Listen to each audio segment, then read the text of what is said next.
All right. Hello, everyone. My name is Chris Bria, and I have been working on the year for the last 10 years. You might remember me from some of the other webinars we've done on this. This year, we have a whole new cast and crew involved, so it'll be considerably different than what you've seen in the past. Just to start off, please take notice of the disclaimer on the screen. As well as we go through the webinar, we will be stopping at different points to take questions from the audience. And there it is. So when we get to the question portion, please notice the words on the screen there about if you're using the GoToWebinar, you can put it in the question pane. We'll be answering those throughout the webinar. Also, if you'd like to ask your questions over the webinar, you will be prompted to do that. And then if we can't answer your question, we will follow up with you afterwards. So, let's get right into this. So first up,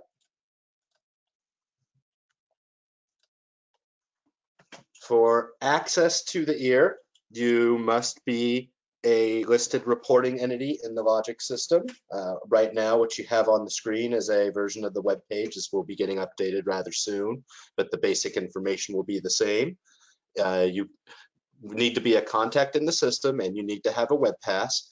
If you're added as a contact, you should get a prompt to register for a web pass from the system, and it'll automatically associate it. If you already have a web pass, you still need to be a listed contact. And when you are added to the system, you'll get a note saying you've been given access to Logic using an existing WebPass account. If you need to become a contact, please fill out the reporting entity contact change request form. That way we have all the information that we need to add you to the system. And everyone who is listed as an annual report contact will receive a release message next Wednesday. Now, since this is for special districts that provide solid waste collection services, many of you may have not been previously listed in Logic. We will be adding you based on the information provided through your April 1st initial jurisdiction compliance report that was hopefully submitted on or around April 1st. So we will be using that as the primary means to add contacts for your jurisdiction. If for some reason we did not receive an April report, we do have an older list from later last year when we were initially doing reach out and contact for the implementation of SB 1383. So for lack of an April 1 report, we will be adding you based on our original outreach list. So once you are a contact and you're in the system, you should be able to log in. Your release message you receive next Wednesday will have a link to log in, but if you lose the message or you need to find it on our website, if you go to the My Logic page, and I'll drop this link into the chat at some point, you'll be able to sign in from here where it says Logic System Sign In. So let's go sign in over here. And actually, hey, I've got a great little message on the screen. Just so you know, you do have 120 minutes in the system on a screen. So if you have no movement as far as pressing any buttons or saving anything, it will knock you out and you will lose any unsaved work that you have if you haven't pressed saved on the screen. So I do recommend pressing save as often as you can. And also, if you have more than one tab open in an open report, if one of those tabs times out, it will time you out of all of them. So if you are working in just one tab, you get 2 hours of inactivity. If you're working in just one tab, but you have another one that's kind of sitting in the background you haven't touched, just be advised that it may affect your progress.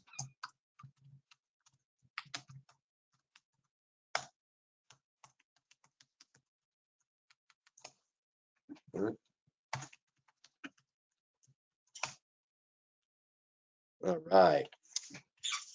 So when you log into the system, you will see this county and jurisdiction affiliation screen. You will only see the jurisdictions that you have been given access to. In this case, for testing purposes, I have access to a number of them and I've got them all listed here. But for most of you, you will only be seeing one entry on the screen.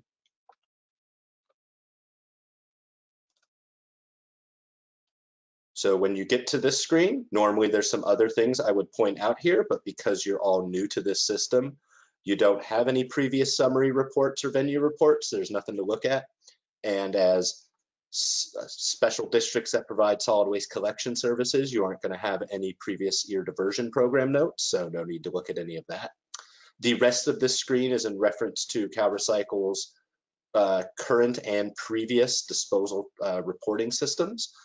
Down below is if you had information in the past, you'd be able to look it all up here up through 2019.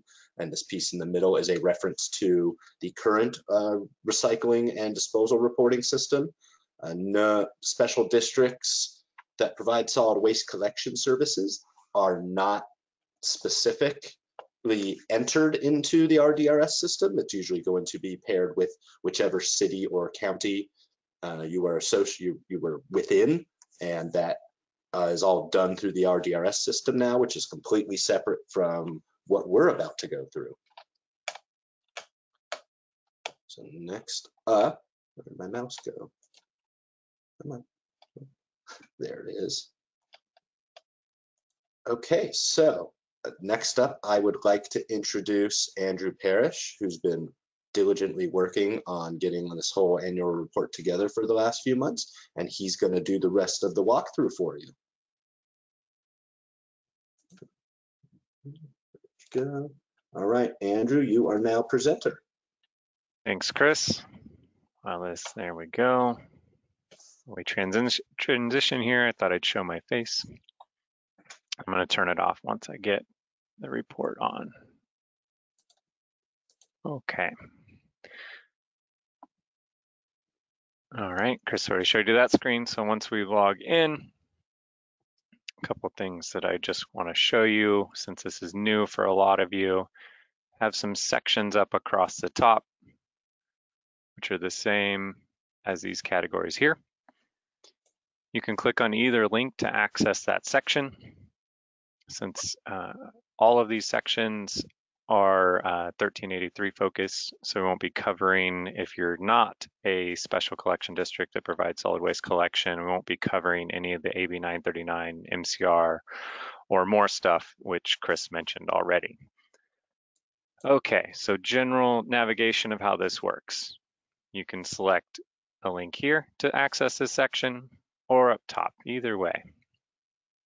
As you go into a section, the page itself has edit buttons kind of at the top and the bottom. There's only one grid. That's why these buttons are so close, but you click edit to access the functions of the page. Your jurisdiction, in this case, we're using Kensington Police Protection and Community Service Districts for example purposes. All the data you see here is just made up data. I didn't want you to have to watch me fill it all in, so I just input some data so that you can kind of see what a completed section looks like. Once you've clicked on that edit button, which now says cancel, you click edit in a grid, and it opens up kind of this form entry screen where you enter your required information. When you open this, there'll be these question marks, which these are tooltips. So it provides a little bit more information in the regulatory citation if you want to look to it for the for this reporting requirement, or it'll explain a little bit in greater depth of what this question or what this data field is asking for. You can also hover across the top of the grids and those same tooltips will show up for you. Any field with kind of that red asterisk that you see here is a required field, and it will not let you save your record until you enter a value. If you have nothing to report, you would just enter a 0. And then so as we kind of go through here, we have we're kind of still actively working on this. We have some few text changes and typo changes. This update record is one of them. It'll typically say save here. So you click that save button and it records those entries for you. one thing, I'm going to come back in here. You'll notice that these additional description boxes do not have that red asterisk. This is just a notes field. So if you wanted to provide any further explanation based on the numbers you reported up top, that's what this text field is for. But it just allows, it's optional, it's not a required field. So you do not have to put anything in this additional description box. It's just there if you so choose to further explain something up above. All right, we'll cancel out of that. And I'm gonna pause real quickly just to see if we have any kind of general report questions before I move on to the rest of the grids.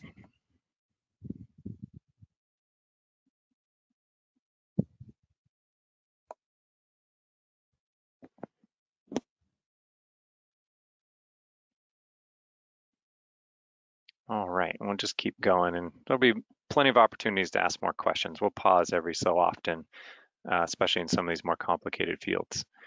Once you enter the information in the grid, hit save on the page. You know you've completed the section. You'll get a green check mark next to the section, and the page will successfully save.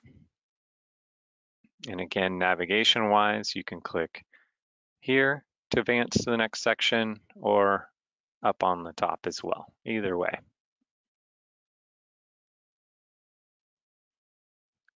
All right, collection container systems. Again, to access the functions of the page and input your data, click Edit on the page. It's the same Edit button that's located down here at the bottom. Let me close that out so that doesn't pop back up. So either one of these, you can click at the one on the bottom of the page as well, and then within each grid, you click Edit within the grid. All right, we're gonna spend a moment here on this grid here. So this is a collection container system grid, the form entry screen. A couple things I want to point out is that this grid itself is quite large. You'll see typically where you kind of expect those save or cancel buttons to be right about here or not here because of the size of this grid. And just to kind of show you, so I have this bar here, which is kind of my browser scroll bar. And then the grid itself has a scroll bar, as you'll see here. So just kind of note that when you're in a section that you're going to have to scroll within the grid itself, not on the browser. And as you scroll over, you'll find those save and cancel buttons. So I'm just going to scroll back over to the side here. I'll explain what these boxes up here mean in just a moment. I'm going to go over the collection container system reporting requirements first. So you have kind of the options, and at least one for residential and one for commercial systems is required. For the example purposes, I just selected 3 container system for both residential and commercial. You just simply do that by checking the box. And you'll see as I do that, it kind of grays and on-grays this box here. And so as soon as you make a selection, an entry is required for the number of generators that receive that type of service. Again, I just threw some numbers in here for example purposes. A couple things I want to note in this particular grid.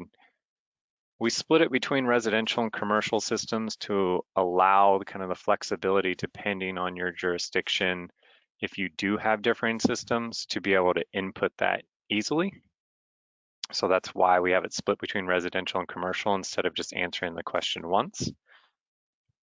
This additional details box is optional and just can add further details. So if you're not, as an example, if you're not collecting food waste or food soil paper, you can put those notes of when that collection service will start.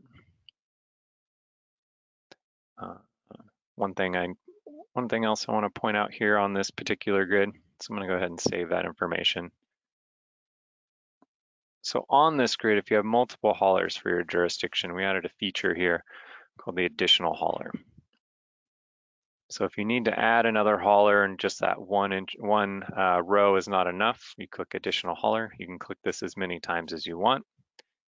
Put a hauler name here just for tracking purposes. The actual hauler name is not required. but an entry of some kind is required here. So hauler 1 or A or whatever, however you want to designate those different haulers. So you'd input that hauler name here. And again, come down to the collection systems that they offer, select the box, you'll see it activates that, which requires an entry. And we'll just select a different one just to show you kind of a different view. And again, if you need help, there's tooltips located throughout, kind of specifying what that question means or what that data field means. So as soon as we have that hauler entered, we scroll down, and again, where you would expect kind of that save button to be right here, just kind of keep in mind the grid itself has its own scroll bar. And you scroll over, save hauler, and it records that additional hauler in its own row. You can add as many haulers as you like, and if you only have one hauler, you only need to enter it on that first row. So one thing I'll note too, you'll see that just on that first row where that hauler name shows up, it's not. We do have some minor fixes coming. Once we do release this, you'll be able to enter a hauler name in this window. Okay. Cancel out of that. Let's see. So I'm going to move on to the next grid and I'll explain what these check marks mean here. So the allowed materials and green container and collection facilities questions. So I'll start with what these check boxes mean here. So if your jurisdiction has a rural exemption, has applied for a low population waiver, or is doing a high performance system, which we refer to as Article 17, and those have been department approved, these checkboxes will show up within your report. The reason these are here is because oftentimes it exempts you from having to answer some of these required questions. So if you check the box, it no longer makes these required answers. You can just check the box and scroll down to the bottom and hit save, and you'd be done with that section. So maybe as an example, it'd be better to do it up here. We'll just add an additional hauler, column hauler 2. Select that rural exemption, collection. There's no collection requirements if you have a rural exemption. I did not check any boxes. I did not enter any numbers. Save hauler, saves that grid. So you do not have to enter any information there. You do have to go in and select that box though to indicate the reason for why you're exempt from answering those questions. And this is just kind of due to the kind of limitations of our system combined with all the potential unique jurisdictional combinations they may have. It just kind of allowed flexibility for everyone and including the most features and individual, that's not the word I'm looking for, just trying to make it as customizable as possible, but flexible at the same time for everyone. Okay, I'm gonna come back to this allowed materials and green container grid, click edit. If we did not select one of these waivers and one of these waivers does not apply, so again, these will not show up if you have not had in a department approved waiver exemption or indicated that you will be doing a high performance system. These drop downs do require an entry. In this particular example, I said yes, which then activates this identify the facility box where an input is required. We did build in an optional feature here where if you don't want to type in the facility, however you want to identify it, you can pick the RDRS number. So you select the number that may apply, pick select, and it moves it over into that selected column. We will be adding a tooltip right here, which provides a link to kind of an RDRS search page on our website. So if you're not sure of the number, you can look it up by the name, and then you'll be able to utilize this numbering system here. Okay, so in this first one, I said yes, so we entered the information in the required fields. On the second question, I'm gonna say no. And you'll see that this identify the facility box is grayed out, as well as the buttons are grayed out. So no further entries required here, since no facilities have been identified that are accepting plastic or allowing plastic bags to be placed in the green container. When we're done here, again, additional descriptions and extra notes box. It's not required. Click Save. All right, last grid of this page, the organic waste haulers. Click Edit to access the functions of the page. Enter the required information. On this set of questions, you'll notice that there's not kind of an option to identify the facility. And the reason for that is the regulations require that an RDRS number be selected. So and again, we're going to include a tooltip, which will have a search feature here if you're not sure of the facility number. So you can look it up by name or even area, I believe. So once you've kind of selected your facilities, you can move as many over as you like. If you need to remove any of these, if you just click on one, you can do them individually and remove them. If you want to do multiple at the same time, hold down Control, select all that you want to move out of there, and move them over. Okay. And you'll notice too, if my arrow's in this window, it scrolls through the list, not the page. So to just keep scrolling down, move your cursor outside of that box, scroll down, click Save. All right, there's Save buttons down at the bottom of the page, as well as the top. They do the same function. We'll click Save. And again, we kind of get that green check mark that we're complete with this section. All right, any questions here before we move on? We do. Before we get into the first question, I just want to quickly remind the audience that today's webinar is focused on special districts that provide solid waste collection services. So separate than the other webinars that we've hosted. With that, our first question comes from Nancy Shapiro, who would like additional information on where a special district would get the information to enter into this report. It's a little bit of a complicated question, and I'll step through it a little bit lightly. I do want to start with anything you're unfamiliar with. We do have local assistance market development representatives that are familiar with where your jurisdiction is located, and they can help walk you through collecting specific information for your jurisdiction. I just want to start with that. And then in general, and then I guess if you're not sure of how to get to that, you can go to our webpage and type in contact search, and you'll be able to look up who your representative is, or you can email the slcp.organics@calrecycle.ca.gov inbox, and they can help provide a link for you there as well. In general, Andrew, can I jump in for a second on that? Sure. Yes, the contacts page is not completely up to date yet. So for some jurisdictions that we have not finalized in the system, you might not be showing up on that page. But if you are final in the system, it will show your current local assistance and market development rep. It might not show your name, but it will show theirs. And we should have the rest of you in the system by the close of business tomorrow.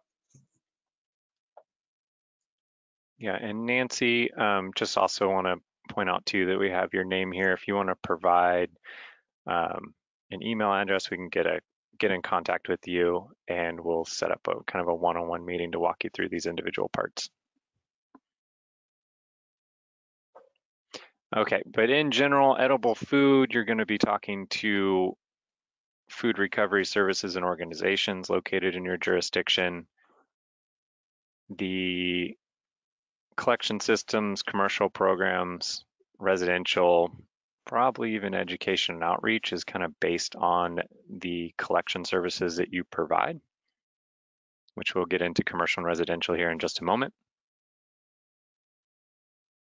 C&D, and actually kind of just to continue on that, as well as these waivers, contaminations, inspections, complaints, and monitoring are all kind of based on the collection system you're providing in your jurisdiction, or part of the requirements your jurisdiction has to implement as part of SB 1383. Any other questions? Yes, we just have one more from Colonel Burnley. And their question is just confirming that for multifamily properties with 5 or more units, those account generators will go under commercial data, correct? And then multifamily 4 units or less will go under residential generator data. Is that correct? That is correct. Great, that's it. Fantastic. All right, we'll move on to the commercial program section. Okay. Again, click Edit on the page to access the functions of the page. Just want to note the tooltip here is listing all potential containers you may have, but the focus of the material types collected is on the materials diverted, not the ones disposed. So the reason it has them all listed here is to allow that flexibility if you have 3+, 3, 2, or a 1 container system. And again, some of these notes may not be applicable for special collection districts, but this system is built for all jurisdictions. So references to AB 939, more MCR are not special collection districts that provide solid waste collection are not the focus of those comments. The focus for special collection districts that provide solid waste collection will be anything SLCP related or SB 1383. Okay. How these functions or how the commercial program section functions is a list of checkboxes. Tooltips if you need a little bit more information on what exactly it means by newspaper in this example. You just select all that apply. I just pre-selected some. Our entry is not required in each kind of one of these subcategories. We just broke up the list a little bit so that it wasn't just one giant list of materials. So you just select all the materials that are diverted from disposal on any collection container system you may have in your jurisdiction. We have this describe materials box, which is optional. This is placed here for the different boxes that have comments such as this, or if you wanted to provide information on particular resin types you may be diverting, you can type that into this describe materials box. Once you're done selecting your materials that you're diverting from disposal, you click save, and you're done with that section. Residential is the same. Materials differ slightly, but it's pretty much the same thing, and it may even be the same entries. But again, edit on the page, select all that may apply. You can describe them if you want to provide additional information there. Click save on the page. Okay, education and outreach. Again, click edit on the page, opens up the functions of the page. And you'll notice that it, again, I just want to point this out, right? So this is listing kind of all applicable laws for all jurisdictions. The focus for special collection districts that provide solid waste collection is just going to be on the SLCP. But just keep in mind that wherever it lists all these out, it's just to allow the flexibility for all jurisdictions in here. But the functionality is all the same. Edit on the page, edit in the grid.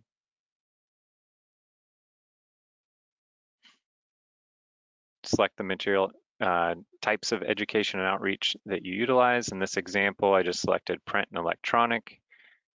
As soon as you select one of these, it on-grays the box for the number of generators that receive that SLCP material. That is an SLCP requirement to list the number of generators that are receiving that material. And then you can enter that information. This text box down here is not optional, as you'll see indicated by that red asterisk. And you need to provide a little further explanation of what your print or electronic or direct contact types of education outreach are.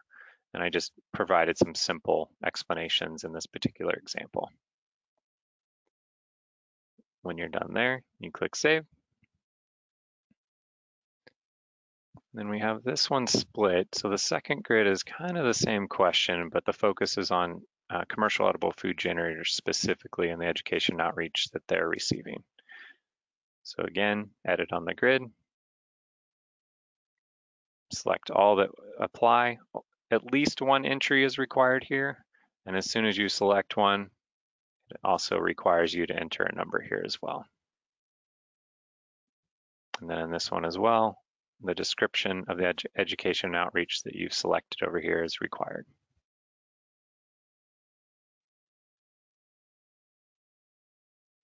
When you're done, click Save on the page. You're done with education and outreach. I do want to point out, and it starts kind of occurring in this section here, but again, the functionality will stay the same. We're going to be shifting around programs a little bit. This section is going to be retitled Imwello, CalGreen, C&D, and other programs. We're going to move the ordinances section, which I'll show you in just a moment here. So there might be some minor text changes, but the functionality of how everything works is the same. So as we move into that section, edit on the page, kind of some specific C&D materials you can select that are being diverted or recycled. The grids are also on this page going to shift a little bit. So the Imwello will come first, followed by the CalGreen, but the functionality and what is required to be reported will be the same. Click Edit on the page.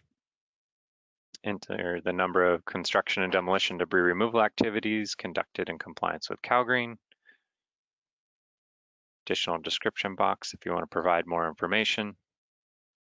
Click Save.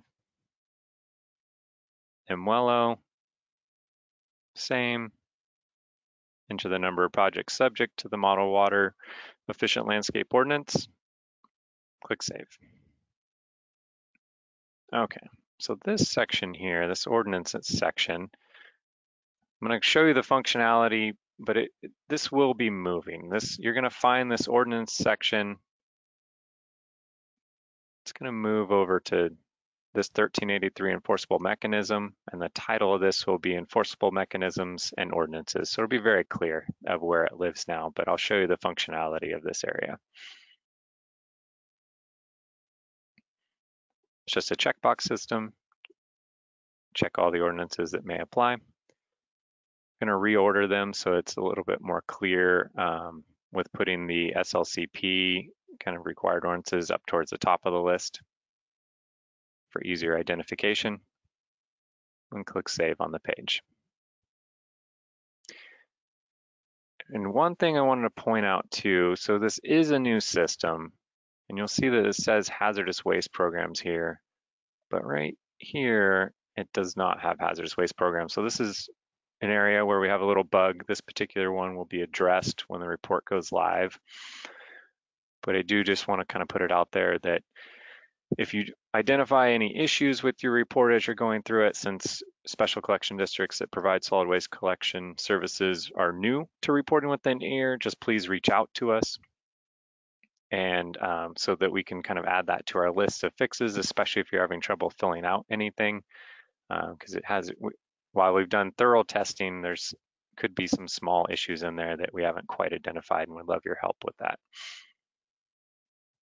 Okay, moving on to waivers and exemptions. I'll click up here since hazardous waste programs as a AB 939 program does not apply to special collection districts that provide solid waste collection services. And there'll be another one in here, which I'm going to show you how to answer it because unfortunately I don't think we'll be able to change it for this reporting cycle, but in future reporting cycles we will. Edit on the page. The first section is department issued waivers. So this would be the rural exemption, the low population waiver, or the high elevation waiver. You select the box that applies. These will only populate if you have one of these approved department approved waivers. Enter the number of generators that are waived from the collection requirement. And the rest of these are more for equipment failures or processing failures or disaster debris, which it all kind of specifies here. And so you enter the days in effect, the tons disposed, or if you have that emergency waiver in place. And provide additional description box if you need to add any additional information here. You can click Save. If any of these fields do not apply, so if you didn't have one of these, you just hit 0 in one of these fields. Because it's still a required field, you still have to answer the question, but if it does not apply to you, just enter a 0 or NA. All right, jurisdiction issued waivers. This would be the physical space or de minimis. Just enter how many you have or how many you've issued and click Save. All right, so this next section is the one I kind of want to spend a minute here. So this more exemptions, so this is for AB 1826. This does not apply to special collection districts that provide solid waste collection services. However, in order to complete the report, you will have to click Edit, enter 0, and enter NA in this box in order to satisfy the requirements of the report to indicate that you've completed the section. I don't think we'll be able to address this particular bug this reporting cycle, but we'll capture this for future reporting cycles, and this grid just won't show up for you anymore. But unfortunately, you'll have to enter this this time around in order to get that green check mark up at the top. So once we enter that information, we hit Save. And I guess just to kind of show you what will occur if you don't answer it,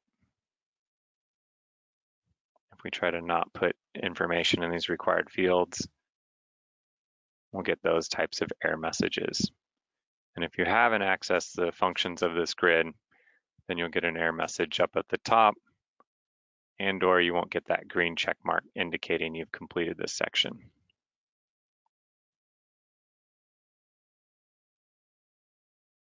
All right, we'll cancel out of that.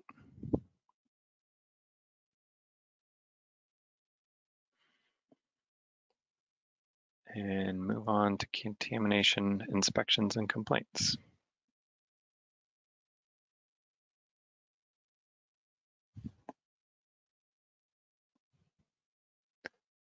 All right, again, edit on the page.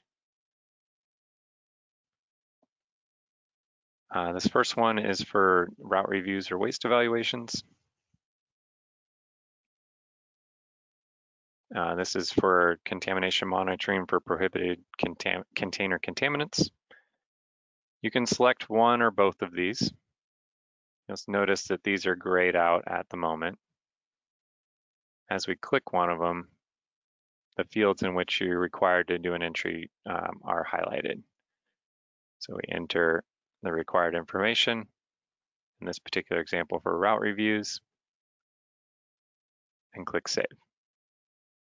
And then go back into that just to show you the other one. So on select route reviews.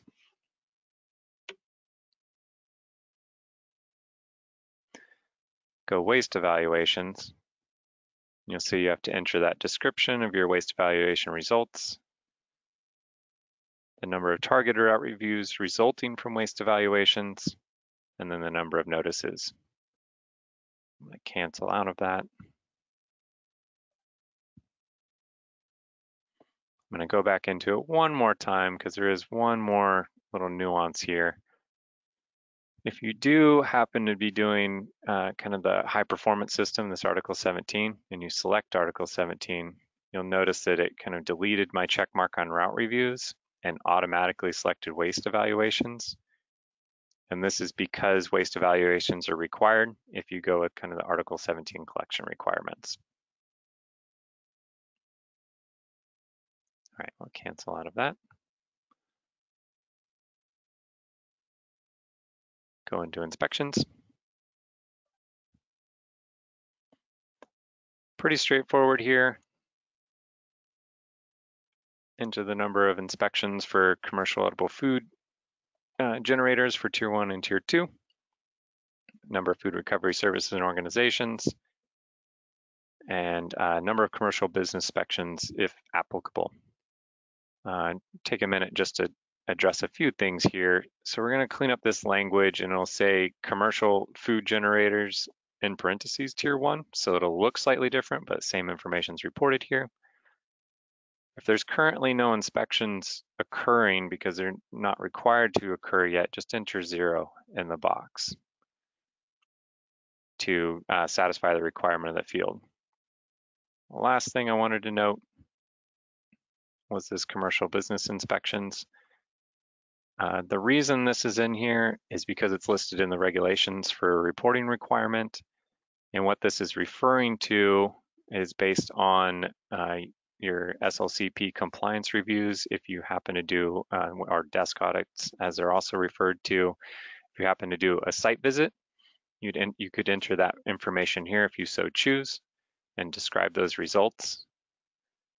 I do want to note that even though this is kind of an optional thing to do, it does require an entry here. So if I hit save, it's telling me I have to do that entry. So you have to put a numerical entry in there and click save.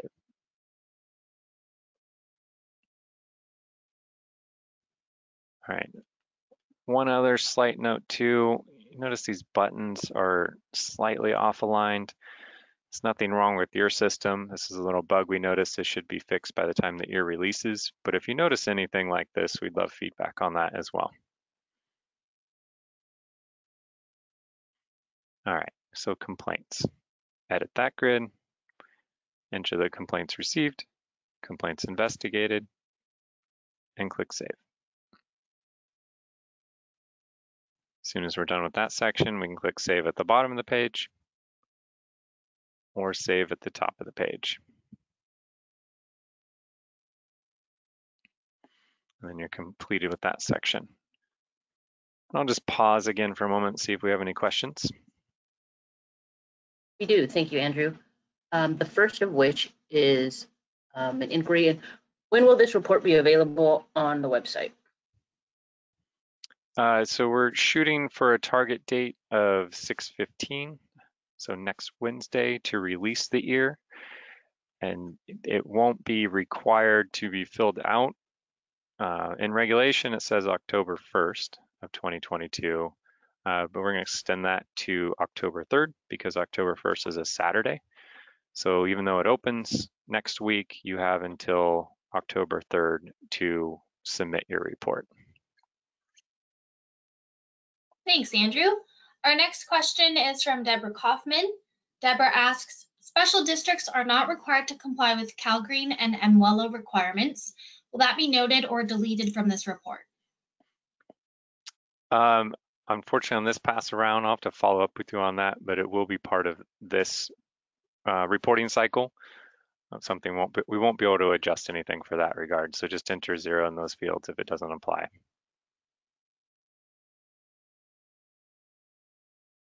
Thank you for that. Our next question comes from Ferdinand Garin. Sorry if I mispronounced that. This is the only way to do data entry for annual reporting, correct? From an IT perspective, are there alternative APIs provided by the state that would allow for programmatic entry? So this is the electronic annual report is what we are offering as far as you're submitting a report. It's not required to use the electronic annual report. And I'm not quite sure what you mean by APIs or if you wanted to expand on that.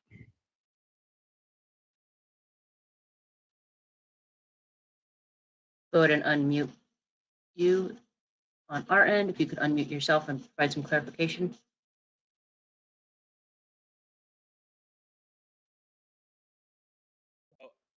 Can you guys hear me? Uh-huh. Okay, so no, I'm just looking at it. I'm like let's assuming we have our own means of tracking all of this data. Like, is this the only way we have to transfer the data that we've tracked internally over to CalRecycle, or is there other alternative ways for us to send that data over to you?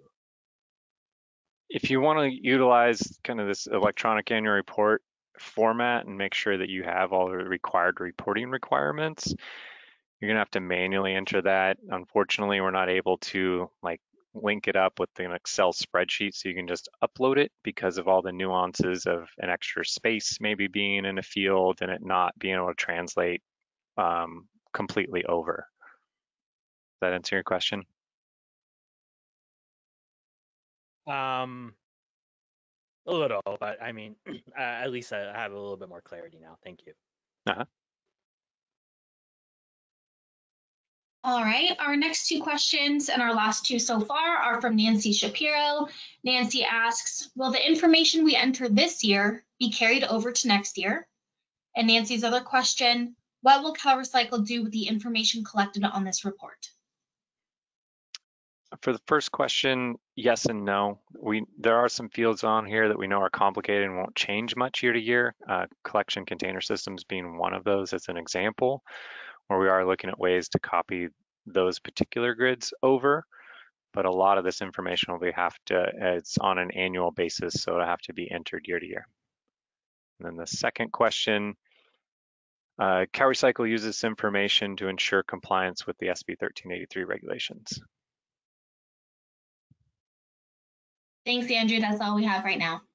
All right, fantastic. All right, we'll move on to enforcement and monitoring.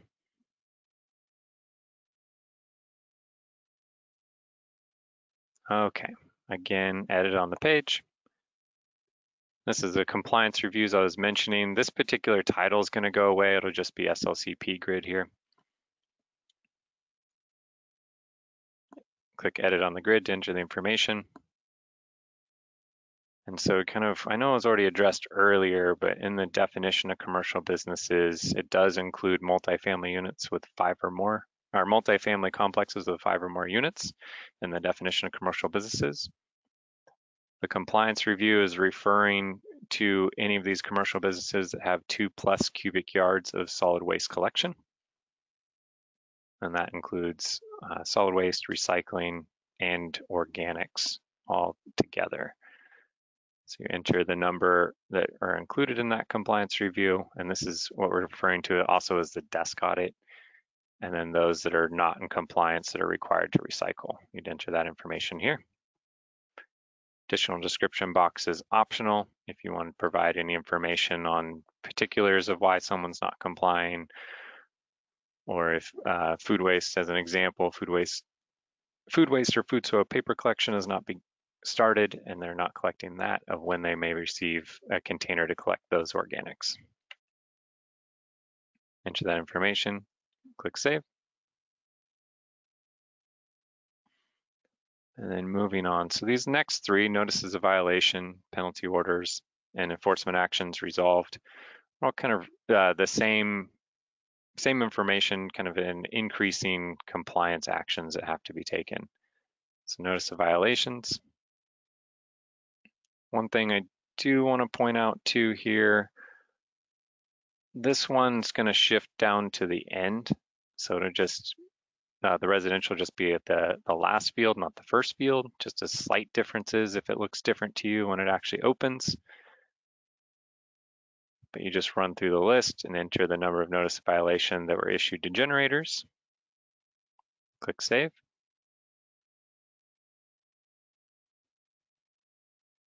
Same breakdown with residential moving to the bottom just for a slight difference when that year actually opens.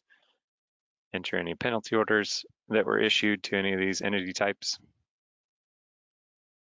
Click save.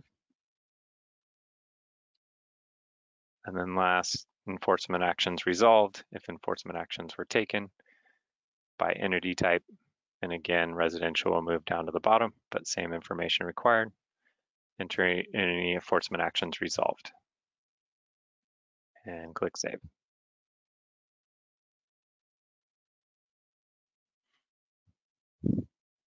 All right. And if you don't save, like I didn't just do on this page, you'll notice that these pop-up windows come up. So if you didn't save, just as a note, and you click OK, anything you did enter could be erased. So you'll want to click cancel. Make sure to hit save on that page before moving on to the next page. All right, and 1383 enforceable mechanism, just want to note here again that the title of this will change to enforceable mechanisms and ordinances, and then the ordinances kind of checklist will be moved into the section from the C&D Emwello section here. Click Edit on the page, click Edit on the tab, ask you the question if there's changes to the ordinance or enforceable mechanism. If you say no, no further information is required.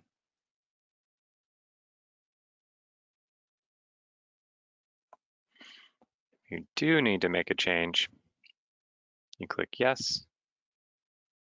You can describe those changes here in this box, which now becomes a required field. Since you selected yes, you do have changes, you need to describe those changes. Click Save. Oops. I'll just say no so I can bypass that for now.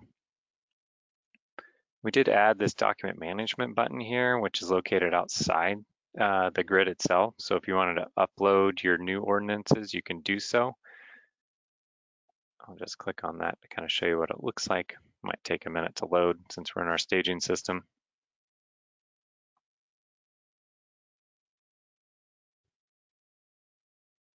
Andrew, I will butt in for a second just to mention that if the ordinance or ordinances, depending on how you did it, were already turned in with the April 1 initial jurisdiction compliance report, or sent sometime as a follow-up in the next month, if it wasn't finalized yet or it was retooled, we will already have a copy of it. So there's no need to upload an entire new ordinance. But any other documents would be fine. All that previous section is noting are any changes to the ordinance since the one you hopefully sent a couple months ago. Thanks, Chris. So if you do want to upload a document, just click on this Add New Document button. It'll let you name it and select the file type. I won't do that now just because it's fairly straightforward here and it'll take a while to load. So I'll just click back for now. Do want to note though, if you're clicking edit on this page and you're within this grid and click on this button, you may lose anything that you had entered into that grid.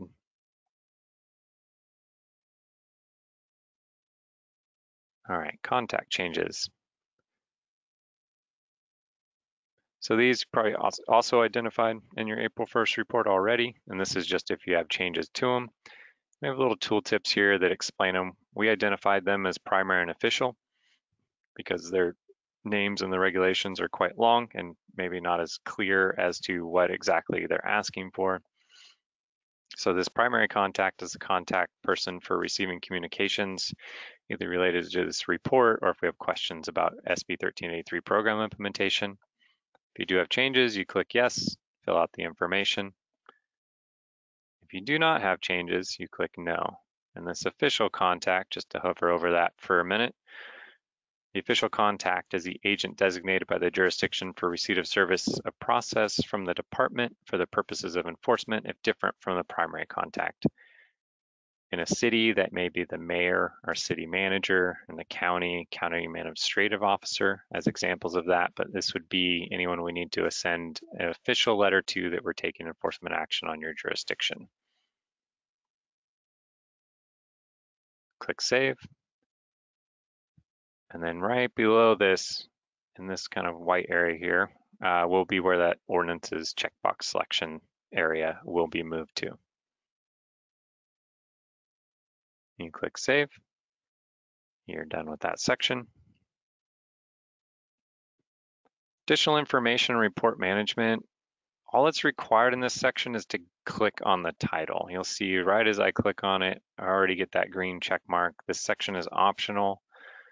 We put this here if you want to provide any feedback, such as bugs in our report you may find, or anything that doesn't quite make sense. This would be the area to put that here. Document management, it's the same document management that I showed you just a moment ago.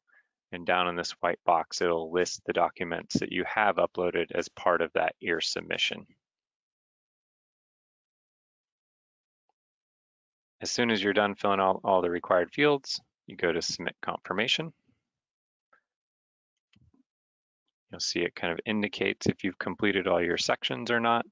Once you have all green check marks on all the sections, you click Submit Confirmation, or I'm sorry, Submit Annual Report, and it will submit your report to us. and then you should receive an email confirming submission of that report. And then with that, I'll just open the floor to any questions. There's a couple spots I want to jump back to, but any questions on anything else before I move to that? We have one question so far from David Briggs asking, will agencies be required to provide enforcement documents on policy and procedures related to enforcement? There's no requirement to report on those enforcement documents. Your implementation record requires you to keep records of those things, but there's no requirement to report on those in the electronic annual report. Thanks, Andrew. That's all the questions. All right, one thing I did not talk about, I want to come back to, let's see, where is it? Enforcement and monitoring. Open this grid back up. So in this the SLCP grid, just wanted to point out here that this number of commercial businesses, including compliance review, not recycling organics, this does not include those that may have a physical space or de minimis waiver. That would just be reported over in the waivers and exemptions area of the report, which should be up here. This box reserved here is for those that are not recycling organics that are required to and do not have a waiver as well.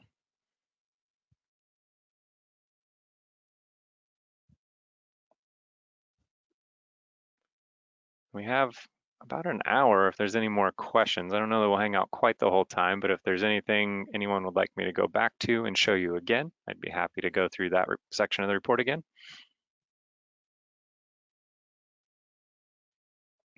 We don't have any requests so far. I'll stall for some time and just do want to throw out that if you're subscribed to our SLCP listserv, which I'll actually bring up that information now.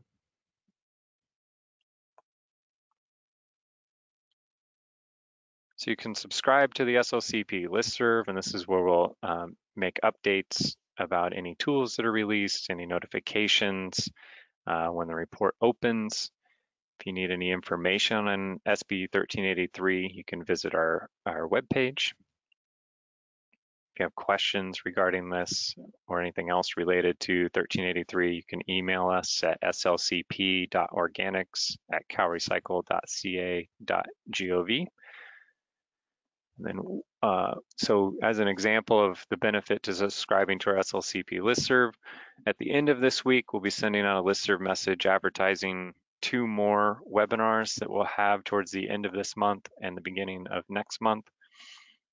And we're going to have open question and answer webinar sessions regarding the electronic annual report after it's been opened. So after you've kind of gotten a chance to get your hands on it and click through it, and then maybe questions arise because I know things change once you actually start doing something. We'll have some open sessions where any jurisdiction can come to, and we'd be happy to walk you through any parts of this year. So that'll be on June 28th, we'll have a session, as well as July 7th. Thanks, Andrew. We do have a question that came in from David Briggs. Is contamination monitoring considered a part of compliance review? Answer that in a few ways. So the compliance review in general is the process that the department takes when reviewing a jurisdiction's implementation efforts for SB 1383. To hopefully alleviate that confusion here, we're going to remove this word compliance reviews here. So what this is referring to here is the number of commercial businesses that are in that compliance review, and then those not recycling, which is different than contamination monitoring. So I guess to answer so I don't know if that answers your question, but the contamination monitoring be separate from the compliance reviews as I've presented today. Does that answer your question? David, we went ahead and unmuted you on our end if you'd like to provide any more background information. That's a very good answer to my question. Thank you. Okay.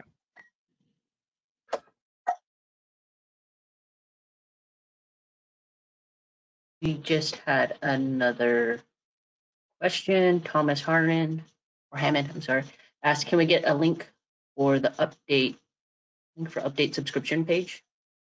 Sure, put it back up on the screen. Thank you.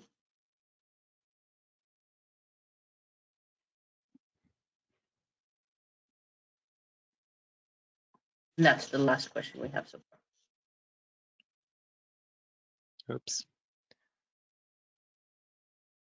Sorry about that. Click the wrong button. There you go.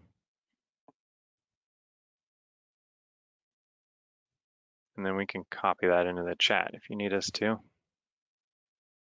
Keep clicking on the wrong button. Hold on just one moment.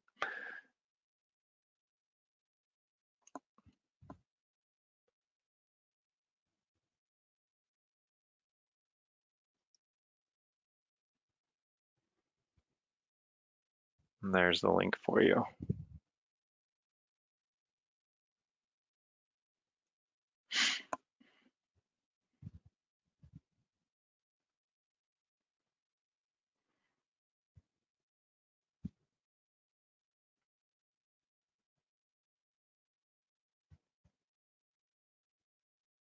We'll hang out for a little while longer here just to make sure there's no final thoughts.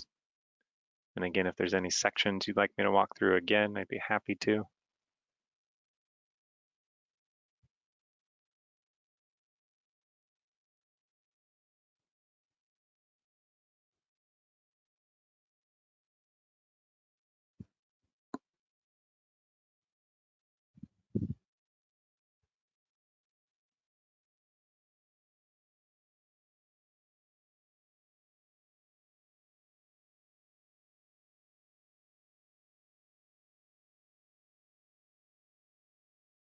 All right, Andrew, we do have one more question from David Briggs. Are local agencies required to report on inspections of all types of organic waste generators or only on edible food generators? And local agencies, I'm assuming you're referring to special collection districts that provide solid waste collection services for this particular webinar. Just to clarify that, and then I'll show you that section. Yes, okay. We'll bring that back up on the screen. Oops. Okay, what did you ask about? Inspections. All right, are we? Okay. So the inspections here would be on, let me bring that back up so you can see it on the kind of the form entry page. Those are so it'd be the tier 1, tier 2 commercial edible food generators, food recovery organizations and services, and your commercial business inspections, which would be a site visit if you chose to do so after a desk audit. That answer your question?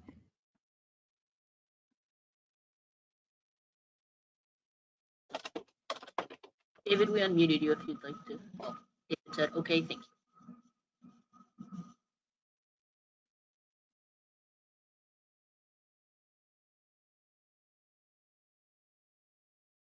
And that's all the questions so far, Andrew. All right, thank you.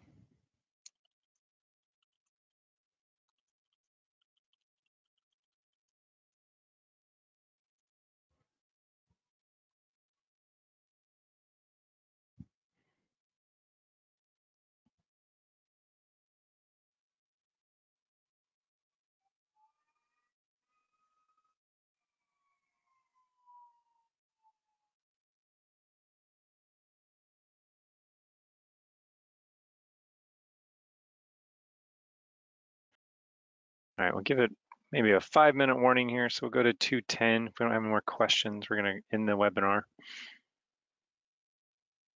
And just a reminder too, that tomorrow we're going to have another presentation like the one you saw today. The focus will not be on special collection districts that provide solid waste collection services. It'll be more kind of a city and county focus, but the basic elements and how these grids function and how you fill out the report will all be the same. And then we'll also, once we process these recordings for ADA compliance. And the transcripts, we will post all these webinars on our website, and we'll send that notification out when those are available through our SLCP listserv. And that usually takes 2 to 3 weeks for that process.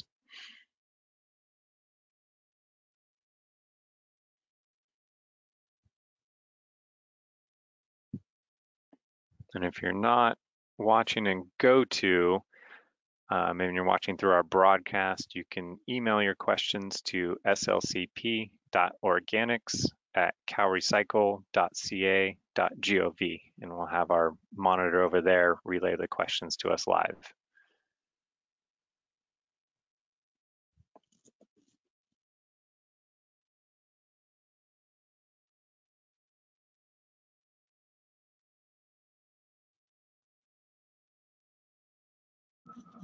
As a reminder to everybody, we will be hosting a seminar tomorrow via GoTo or broadcast from 1 to 3 p.m.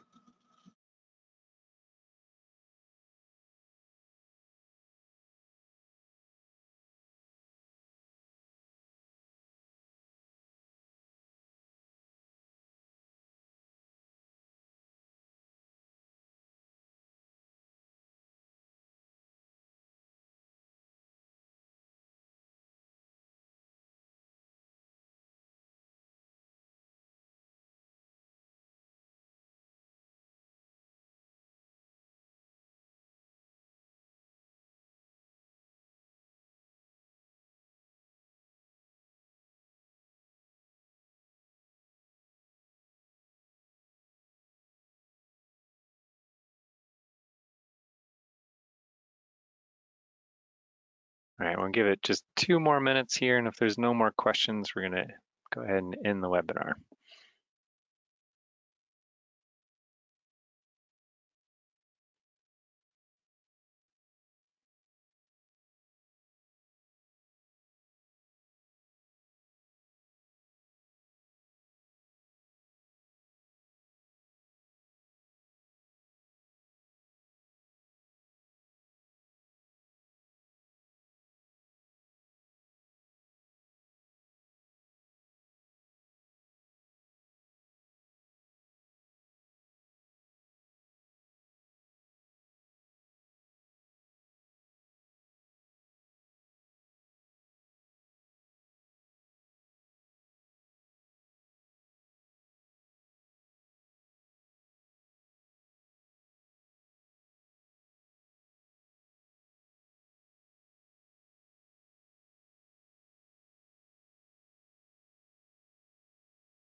All right, we did get one last question in here.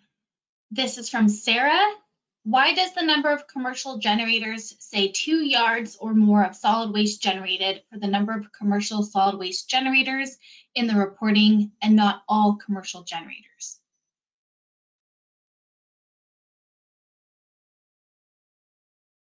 That was the commercial generators that were identified to be reported on in the SB 1383 reporting regulations.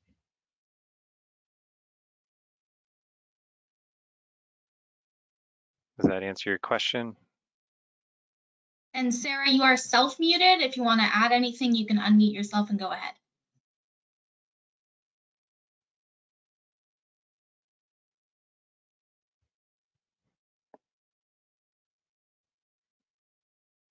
Do you know where in the regulations it says that for the reporting regulations? Yeah, we can find that for you. Can someone else on the team look that up so I can keep this screen up for me, please?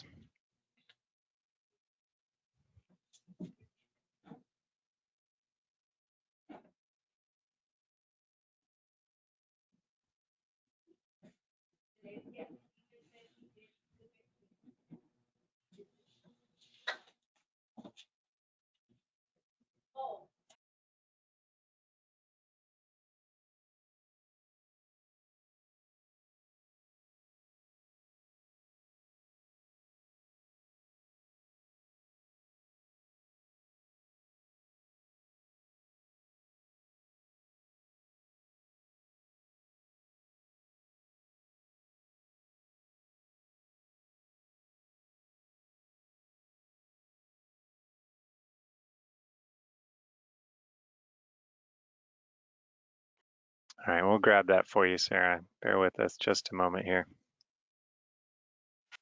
Andrew, it's the inspection piece. For the compliance reviews, it specifies the 2 cubic yards or more of solid waste collection? Yeah, so, yeah, is that what she's asking? Yes. Okay, so that's actually in the Article 14 part of the jurisdiction's enforcement requirements. Article 13 is the reporting requirements, but the inspection requirements are in Article 14. And so that's section 18995.1. And then that is A1A. That talks about the 2 cubic yards or more. So I hope that helps, Sarah. Yeah, that's it. Thank you. Perfect. Thank you, Ashley.